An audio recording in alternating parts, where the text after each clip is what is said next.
नमस्कार दोस्तों, स्वागत है आप सभी का। अपन तीसरी यूनिट शुरू की थी जिसका नाम है राजनीतिक विचारधाराएं। पहला चैप्टर अपन पढ़ चुके थे उदारवाद। जैसे कि मैंने आपको पिछली वीडियो में भी बताया था, अगली जो अपनी विचारधारा है, अगला जो अपना चैप्टर है, उसका नाम है समाजवाद। तो सबसे पहले अपन समाजवाद में पढ़ते हैं कि समाजवाद है क्या। आखिर समाजवाद शब्द से आशय क्या है। तो जैसे कि अपने चैप्टर का ही नाम है विचारधाराएं, तो सीधी सी बात है कि समाजवाद भी एक विचारधारा है।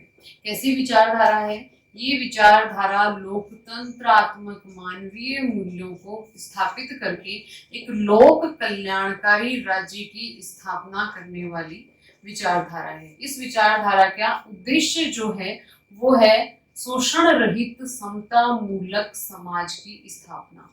शोषण रहित और समता मूलक मतलब कि ऐसी विचारधारा जो कि शोषण रहित समता मूलक समाज को स्थापित करने के उद्देश्य को लेकर आई है, वो है समाजवादी विचारधारा। मतलब कि इस विचारधारा का उद्देश्य एक ऐसे समाज की स्थापना करना है जहां किसी भी प्रकार का शोषक वर्ग ना हो, शोषित वर्ग ना हो, और लगभग सभी सामाजिक और आर्थिक रूप से एक समानता के स्तर का जीवन यापन कर सके। तो वो है शोषण रहित समता मूलक समाज, यानी कि सामाजिक, आर्थिक, राजनीतिक हर प्रकार की समानता की उपस्थिति जिस समाज में हो। तो ये समाजवादी विचारधारा का मुख्य उद्देश्य है, मुख्य लक्ष्य है। अब ये है क्या विचारधारा? ये लोकतंत्रात्मक और समाजवादी दोनों ही मूल्यों को साथ लेकर चलती है। एक लोक कल्याणकारी राज्य की स्थापना की यहाँ बात की जाती है। ऐसा राज्य जो कि लोक कल्याण के कार्य करे, अधिक से अधिक कार्य करे, जनता के अपन कहें कि अच्छे जीवन के लिए, स्वतंत्रता, समानता जैसे मूल्यों की स्थापना के लिए, न्याय की स्थापना के लिए कार्य करें। लेकिन ये सारे के सारे कार्य लोकतंत्रात्मक तरीके से किए जाएं, प्रजातांत्रिक तरीके से किए जाएं। यानी कि इस समाज की स्थापना के बाद, समाजवादी राज्य की स्थापना के बाद भी लोकतांत्रिक मूल्य हमेशा बने रहे, मानवीय स्वतंत्रता हमेशा बनी रहे, वो है समाजवादी विचारधारा। तो सीधा सा अर्थ है समाजवादी विचारधारा का मानवीय स्वतंत्रता और समानता दोनों को एक मतलब कि कहीं कि अपन बैलेंस करके स्थापित करना चाहता है। ये समानता की भी स्थापना करना चाहता है और साथ में स्वतंत्रता की भी स्थापना करना चाहता है। जहां दो विचारधाराएं अपने सामने आई थी, एक अपन ने पढ़ ली उदारवाद और दूसरी विचारधारा है मार्क्सवाद। ये इन दोनों के बीच की एक कड़ी है, इन दोनों की अच्छी अच्छी बातों को शामिल करके बना है समाजवाद। उदारवाद जहाँ स्वतंत्रता पर बहुत अधिक जोर देता है, जो कि अतिवादी हो गया है, उससे पूंजीवादी राज्य की बाद में स्थापना हो जाती है, वर्ग बन जाते हैं श्रमिक वर्ग और अपन कहें कि शोषक वर्ग।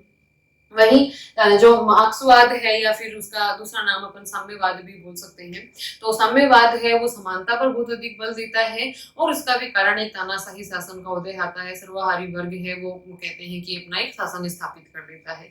तो इन दोनों ही मार्गों को छोड़कर ये स्वतंत्रता और समानता दोनों को बैलेंस करती हुई विचारधारा है। ये स्वतंत्रता की भी स्थापना करना चाहती है लेकिन समानता के साथ में, और समानता की भी स्थापना करना चाहती है लेकिन किसी भी स्तर पर मानवीय स्वतंत्रता के साथ समझौते से इनकार करती है।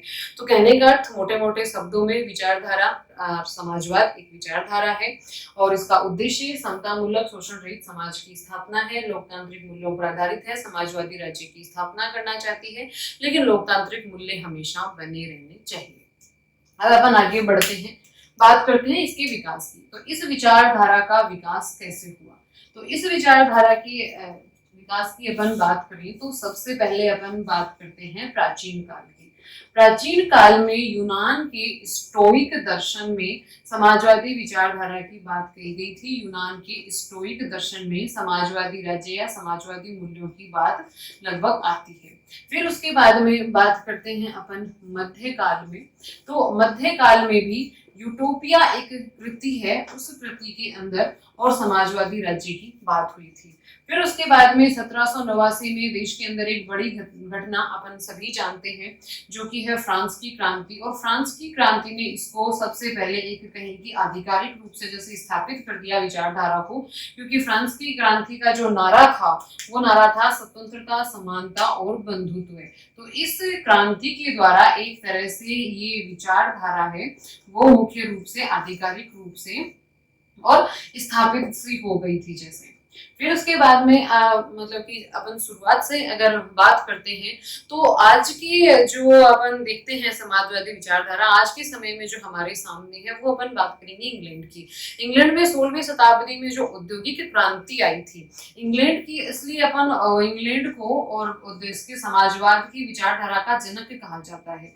16वीं शताब्दी में वहां पर औद्योगिकरण हुआ। औद्योगिकरण के फलस्वरूप अपन ने जाना है कि जैसे उदारवादी विचारधारा हुई और फिर बाद में धीरे धीरे उसमें सुधार होकर एक क्रांतिकारी रूप से समाजवादी विचारधारा हमारे सामने आने लगी। तो जिस तरह से उदारवाद के अपने विचारक को जनक कह सकते हैं, जिस तरह से मार्क्सवाद के जनक हैं, उस तरह से समाजवादी विचारधारा का कोई भी जनक हमारे सामने नहीं आता। ये एक धीरे धीरे आसपास की जो परिस्थितियां हैं, वातावरण है, राजनीतिक परिस्थितियां हैं, उन सबको देखते हुए ये विचारधारा परिष्कृत हुई, एक तरह से आज विकसित रूप में हमारे सामने हुई।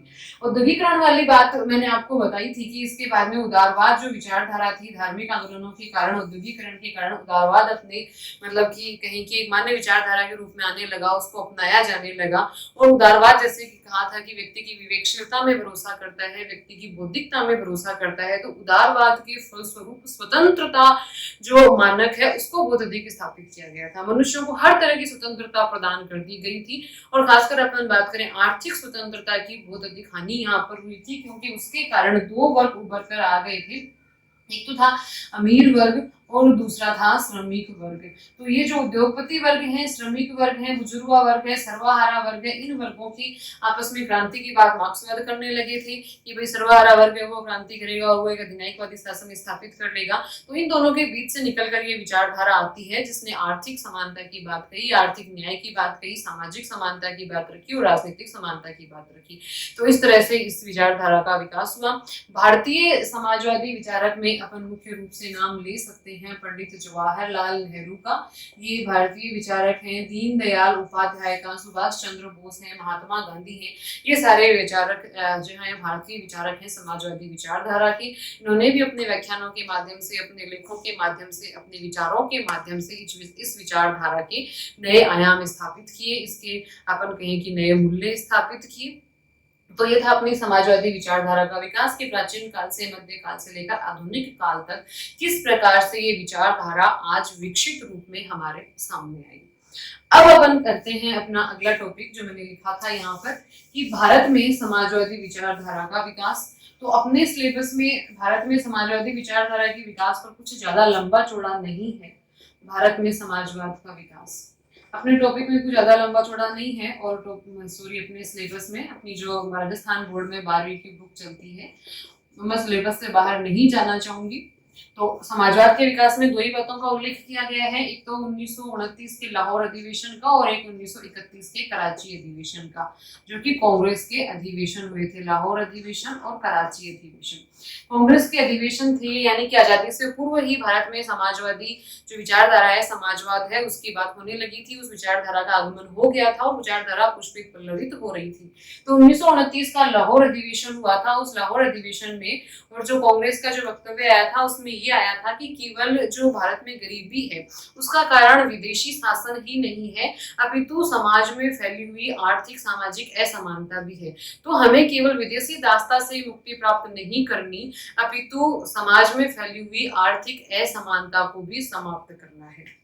1931 के कराची अधिवेशन में भी लगभग ऐसी सी बात आई थी कि भारत में आर्थिक न्याय की स्थापना हमारा मुख्य लक्ष्य होना चाहिए, क्योंकि आर्थिक न्याय के बिना, सामाजिक न्याय के बिना स्वतंत्रता का, आजादी का कोई तात्पर्य नहीं है।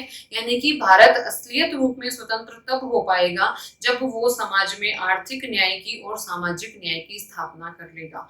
महात्मा गांधी ने भी समाजवादी विचारों को बहुत आगे बढ़ाया, इसके बारे में बहुत कुछ लिखा, बहुत कुछ कहा और हमारे संविधान में भी समाजवादी राज्य की स्थापना को और स्थापना पर बल दिया गया और ये मान्यता दी गई कि भारत में एक समाजवादी राज्य की स्थापना की जाएगी, समाजवादी मूल्यों पर आधारित लोकतंत्रात्मक शासन प्रणाली भारत में अपनाई जाएगी। लेकिन अगर हम आज के संदर्भ में बात करें तो ये बात सही है, लोकतांत्रिक मूल्यों आधारित लोक कल्याणकारी राज्य, हमारा संविधान भी यही बात कहता है। लेकिन फिर भी राजनीतिक विचारकों का, राजनीतिक विश्लेषणकर्ताओं का मानना है कि हमारे संविधान निर्माताओं ने जिन समाजवादी मूल्यों की बात की थी, जिस समाजवाद के स्तर की बात की थी, वो अभी तक व्यवहार में सही मूल्य में भारत में नहीं आ पाया है। आज भी हम देखते हैं अमीर गरीब की खाई हमारे यहाँ है। आज भी हम देखते हैं सामाजिक रूप से भी बहुत सारे लोग हैं जो कि अन्याय बर्दाश्त कर रहे हैं।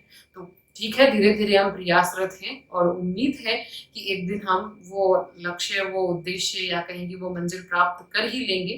जिस दिन जो संविधान निर्माताओं ने जिस समाजवाद का सपना देखा था, वो हम भारत में देख पाएंगे, महसूस कर पाएंगे, अनुभव कर पाएंगे। और एक हर एक भारतीय, हर एक वो गरीब, हर एक बेरोजगार एक मानवीय मूल्य आधारित गरिमापूर्ण जीवन जी पाएगा। तो ये थी अपनी समाजवादी विचारधारा। इसका अपन ने इंट्रोडक्शन पढ़ा, इसका विकास पढ़ा, भारत में इसके बारे में अपन ने पढ़ा। जितना अपने सिलेबस में था लगभग इतना ही दिया हुआ है अपनी किताब में।